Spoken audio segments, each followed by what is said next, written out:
পাগল হয়ে গেছে তো আল্লাহ। 2 বছরের মধ্যে কিছু হলে ফেরত নতুন। যদি কোনো কারণে শখের প্রিয় জিনিসটি ত্যাগ করতে হয় তখন হৃদয়ে এক গভীর শূন্যতা অনুভব হয়। পাখিটিকে খোলা আকাশে মুক্ত করার পরেই বুঝলাম যে বিভিন্ন পরিস্থিতিতেই শখের জিনিস ত্যাগ করতে হতে পারে। আসসালামু আলাইকুম এভরিওয়ান, আশা করছি সকলেই ভালো আছেন। সেই সাথে ওয়েলকাম জানিয়ে আজকের ভিডিওটি শুরু করছি। আজ সকাল সকালে বেরিয়ে পড়েছি এবং ব্রেকফাস্ট করে নিচ্ছি দই চিড়া। দই চিড়া খেতে বেশ ভালোই লাগে, যারা আগে কখনো টেস্ট করেননি একবার টেস্ট করে দেখতে পারেন, আশা করছি আপনাদের কাছেও ভালো লাগবে। এইবার নারকেল কিনতে চলে এলাম যে দেখি নারকেলের কি অবস্থা। এটা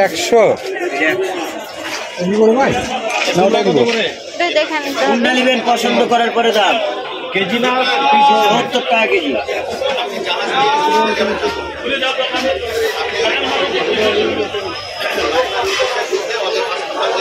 নারকেল ভারী হলে ভালো না হালকা?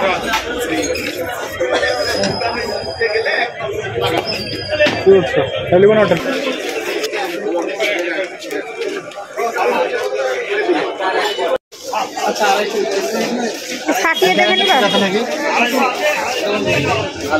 ভালো, দাঁড়ান হাত ধরে কেন ফাটিলি নাকি? না ফাটাবা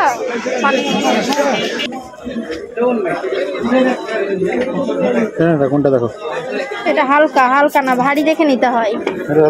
তোমারটা? হ্যাঁ এটাও দাও। কেমন লাগছে যেটা ফাটিয়ে নিব? আপনাদেরকে একটা ট্রিক্স বলে রাখি, নারকেল ভালো চেনার উপায়। নারকেল পানি সহ যদি ভারী হয় তাহলে সেই নারকেলটা ভালো হয়, আদারওয়াইজ যদি হালকা হয়ে থাকে তাহলে নষ্ট হওয়ার চান্সটা বেশি থাকে। ক্যাপসিকাম কত করে? 160 টাকা কেজি। একদম 25 টাকা কেজি বলছে। কি রে ভাই, মাথা খারাপ ভাই। দেখো সবুজগুলো দুটো কালারটা আছে, লালটা তো লালটা এটা 50 টাকা আছে, ছোট সাইজ আছে ওইদিকে আবার 25 টাকা শ, মানে 250 টাকা কেজি। আর এটা হলো আপনার লালটা 500 টাকা কেজি বলছে। ওরে বাবা, কম দামের গাজর আমার কাছে ম্যাক্সিমাম 1 কেজি নিলে ভাই 75 টাকা হবে। 175 কেজি কত? কত কেজি আসছে তাহলে? কত কেজি আসছে? বাজার 110 130 কি বলছো? ওটাই নেই নাকি?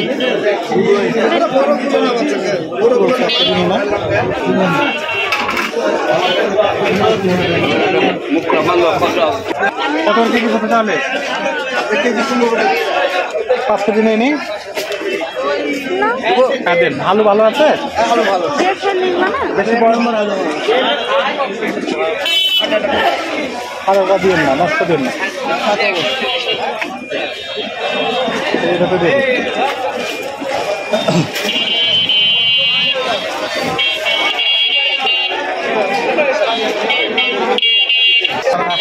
এটা কত করে দেখা যাবে? এটা 50 টাকা পোয়ালে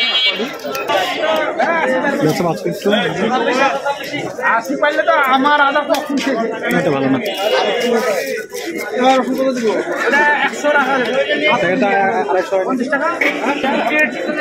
হ্যাঁ বেশি হবে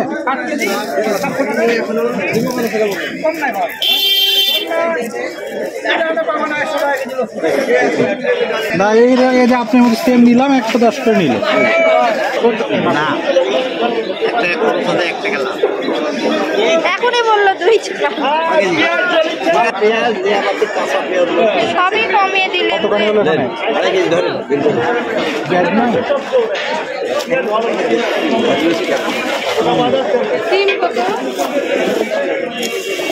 কিছু কারণবশত ভিডিওটা লেট আপলোড, যেমনটা আজকে আপলোড করা হচ্ছে, তো সেই জন্য এই বাজারটা কিন্তু আগের।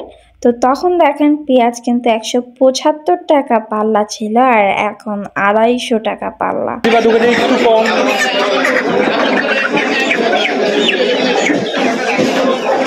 বড় ভাই 1 কেজি 900 ভাইয়া। 900 কত আছে তাহলে? 343। হিসাব করেন 43 আর 977 900 হ্যাঁ কত লোক এটা রোস্টের মতো পয়সা আলাদা করে কিনা সব দিন পাট্টাগুলো 920 ব্রয়লারও কিন্তু রোস্টের 4.5 করে দিন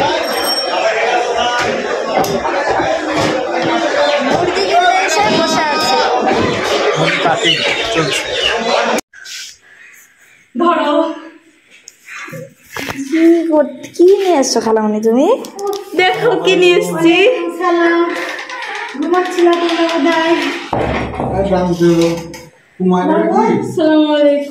পাগল হয়ে গেছে তো আল্লাহ।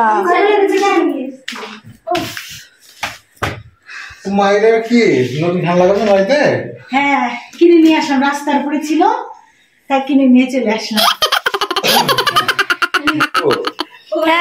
ফ্যান তো আমাদের আছে। দিয়ে দে, দিয়ে চলে গেল যাই। অবস্থা কেন কি করছে গালামনি চিন্তা করা যায়? তাই তো।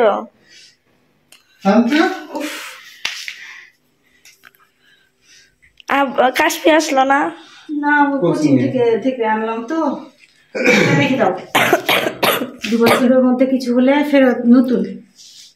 আচ্ছা কি কাজ করা ভালো তো। কবে কিনেছো তুমি? ফ্যানটা দাও তো একটু গরম। গরম লাগছে, লাগছিল না। যেটা খুলছে সেটা গোল্ডেন। হ্যাঁ আবার একটা সবুজ লাগছে, সবুজ ছিল একটা, ভালো লাগছে না সবুজটা। দড়িটা কাজে দিবে ওখান থেকে কাটো। গালামনি একটু কি দরকার বলুন তো?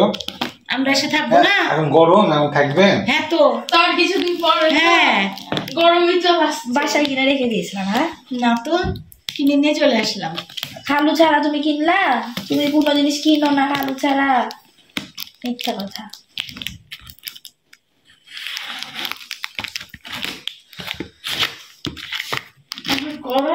দিলে করতে হবে, একটা জিনিস দিতে পারবো না। খুলো খুলো আমরা কাশ্মীর কিছু না করলে আমরা যেতাম। হ্যাঁ তাই খুলো ওটা তো গরম লাগে। ওই বলছিল যে সবাই যা একটু 1 মিনিট রেখো তাহলে ঠিক হয়ে যাবে।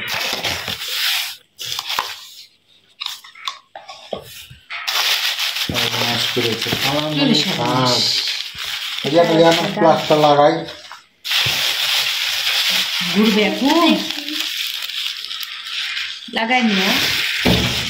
তুমি তো রেগুলেটর নাই, কিন্তু রেগুলেটর তো লাগানো আছে না ঘরে। আরে রাখো। এই দেখো কেমন হয়েছে বলো? অনেক সুন্দর লাগছে, চমৎকার হয়েছে। না সুন্দর হয়েছে। তাহলে ফ্যান গিফট করবেন? সত্যি না কি গিফট নিবা? কি নিবা বলো তুমি? না না সেটা না, আমি তাহলে ফ্যান গিফট আমাদের। তাই না? তোমরা আরো দামি ফ্যান কিনতা না? না না ইয়াই কিনতাম না, কিন্তু বিআরবিটা কিনতাম, কম দামিটা কিনতাম। আপনার দামি কিনে তো বুঝতেই পারছি আপনারা শুধুমাত্র এত পাকা কি ফুলের দরকার আছে? না পাকা তো এমনি এই যে এরকম বড় এত বড় ফ্যান। হ্যাঁ এটাই ঠিক আছে। না ভালো আছে, সুন্দর হয়েছে। ধন্যবাদ। খালামণি যে হঠাৎ করে আসবে তাও জানি না, আর হাতে করে গিফট নিয়ে আসবে সেটাও জানি না। এই মুহূর্তটাও ছিল শীতের মধ্যে, বিকেল বিকেল সময়েই উনি উপস্থিত হয়েছিলেন। আর তার এই হাতে ফ্যান দেখে তো পুরোই অবাক হয়ে গেছি। তো এখন ফ্যানটা সেট করেও নেওয়া হচ্ছে, যেহেতু আমাদের আরো একটি রুমে এটা লাগানো হবে। আমার ভাইয়ের কাণ্ড কারখানা দেখেই মনে হলো যে ওই প্রথম ফ্যান লাগাতে চলছে। আমি তো ভয় পাচ্ছি যে আচ্ছা একটা মানুষকে দিয়ে ফ্যান লাগাতে চলছে, যে ফ্যান এমন একটা জিনিস যে চললে যদি খুলে পড়ে, এইটা নিয়ে আমি খুব চিন্তিত ছিলাম। অবশেষে সব কাজই ঠিকঠাক হয়েছে আল্লাহর রহমতে। তো আজকের এই ভিডিওটি আপনাদের কাছে কেমন লাগলো সেটা লাইক কমেন্ট দিয়ে জানাবেন। ভালো থাকবেন সবাই, আল্লাহ হাফেজ।